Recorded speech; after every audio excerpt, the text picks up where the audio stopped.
क्या क्या समझ में आया? दिन आगे समझ में क्या होती दिन? कुछ हिस्सा। तो जैसे हमने तुम्हें ऐसा सवाल दिया, ये बनाया, ये बनाया, ठीक। और बनाने के बाद हमने इसमें इस तरीके से शेड किया बराबर। अब हम इसको कितना लिखेंगे? अब हम बोले वही जो हम पूछे वो जवाब देगा।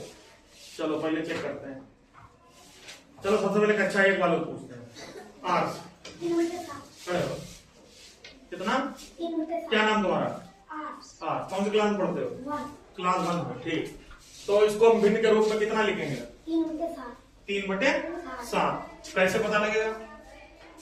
देखो 1 2 3 रंगे हुए हिस्से हैं, वो ऊपर आएंगे। और 1 2 3 4 5 6 7। वेरी गुड, 50 सब लोग ताली सही है। आगे समझ गए? एक अच्छा एक था, देखो उसने बता दिया, बैठ जाओ। अब तुम बैठो। अब एक सवाल ये वाला है, अब हम जिससे पूछे वही जवाब देगा बराबर। ये बताएगा कक्षा 1 में और कौन है? तुम सिद्धार्थ। चलो भाई कक्षा 1 वालों से पूछ रहे हैं। सिद्धार्थ खड़े हो। 1/4। वेरी गुड, बहुत बढ़िया। 1/4 बैठ जाओ, ठीक। बैठ जाओ सिद्धार्थ। अब ये वाला कक्षा 2 वाले बताएंगे। कक्षा 2 में है उज्जवल, बैठे सर। चलो भाई उज्जवल, क्या लिखे इसको?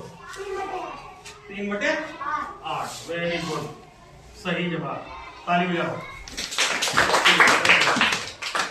तो आपने इतना सीख लिया। कक्षा 2 वालों को आ गया, तो 5 वालों को तो आ ही जाना चाहिए, 3 वालों को भी आ जाना चाहिए। अच्छा, अब हम थोड़ा सा ऊपर वाले उसमें जाते हैं।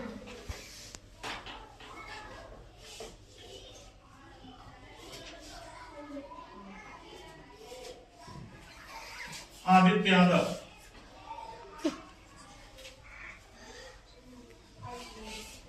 कितना लिखे इसको? इधर आ जाओ, निकल के आ जाओ।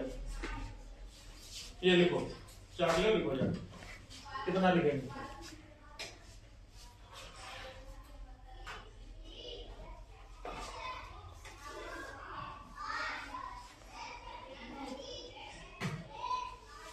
चार बटे 9। 1 2 3 4 5 6 7 8 9। वेरी गुड, ताली बजाओ। ठीक, देखो इसको भी आ गया। चीज थी, इसके हमने 2 बराबर हिस्से किए। एक हिस्सा रंग दिया तो रंगा हुआ हिस्सा ऊपर आ गया। बटे में कितना आता? बटे में कुल हिस्से आते हैं। अब आप यहां से देखो, इसमें बटे में कुल कितने आए? 1 2 3 4 5 6 7, है ना। और जितने कलर करे हुए थे वो ऊपर आ गए, तो 1 2 3 कलर के, तो 3/7। इसमें देखो पूरे कुल हिस्से 4, कलर कितना गया? 1 2 क्या हो गया? 1/4। इसमें टोटल हिस्से कितने थे? 8। देखो 1 2 3 4 5 6 7 8। और कलर कितने थे? 1 2 3। क्या लिखा? 3/8। अब इसमें देखो टोटल हिस्से, देखो 1 2 3 4 5 6 7 8 9। तो टोटल 9। तो 9 कहाँ है? नीचे।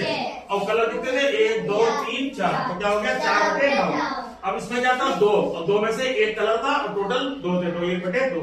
तो आपको भिन्नों का चित्रण समझ में आ गया? ये भिन्न का प्रतीक या चिन्ह के रूप में लिखते हैं, पिक्चर के रूप में, चित्र। और ये उसको संख्या के रूप में लिखते हैं। आपको बच्ची बात समझ में आई? चलिए बैठिए। अब हमने आपको सिखाया था भिन्न कितने प्रकार के होते हैं? कौन कौन से? अच्छा, फिर हमने बताया था समभिन्न कौन से होते हैं? जिसका अंश हर से छोटा। अच्छा, अब इसमें तो बहुत बच्चे रह गए, हम उनका नंबर है इसके बाद। उसके बाद अच्छा चलो एक सवाल लिखते हैं। अंश खड़े हो। अच्छा, सम क्यों है? ये मैंने विषम कैसे हुई? आपको पता होना चाहिए समभिन्न कौन सी होती है? जिसमें ऊपर वाली संख्या नीचे वाली से छोटी होती है, यानी अंश हर से छोटा हो। ऊपर वाली संख्या को क्या कहते हैं? अंश। नीचे वाली को क्या कहते हैं? हर। तो जिसका अंश हर से छोटा होता है वो क्या होती है? सम। सम। और जिसका, अब जैसे यही संख्या लिखी होती 5/3, तब ये होती विषम। तो सम और विषम अभी भी तुम्हें समझ में नहीं आया। अब जिसकी समझ में नहीं आया वो लोग ध्यान से समझे। क्या है? अगर ऊपर की संख्या नीचे वाली से छोटी है तो क्या होगी? सम। क्या होगी? सम। यानी अंश हर से छोटा। अगर अंश हर से बड़ा तो क्या हो गई? विषम। अब अगर विषम हो गई तो वो काय में बदल जाएगी? मिश्रित में। कैसे? जैसे 5 लिखा और 3 से भाग किया तो कितनी बार गया? एक बार। 3 एकदम 3 बचे कितने? 2। तो जितनी बार गया वो आप पहले लिखो, उसके बीच में लाइन खींचो। अब जितने बचे यानी शेष कितना बचा? 2। तो 2 लिखेंगे ऊपर और भाग किससे किया? 3 से। बन गया 1 सही 2/3। अब हम इससे उल्टा भी प्राप्त कर सकते हैं। जैसे मिश्रित को दिए सम विषम में बदल ली तो क्या करेंगे? 3 की 1 से गुणा करो, कितना हो गया? 3। उसमें 2 जोड़ दो, कितने हो गए? 5। तो आ गया 5/3। तो हम विषम को मिश्रित में चेंज कर सकते हैं, मिश्रित को विषम में चेंज कर सकते हैं। आज हमें आपको पढ़ाना है, चलिए इतना तो समझ में आ ही गया होगा। खैर आ गया काम कर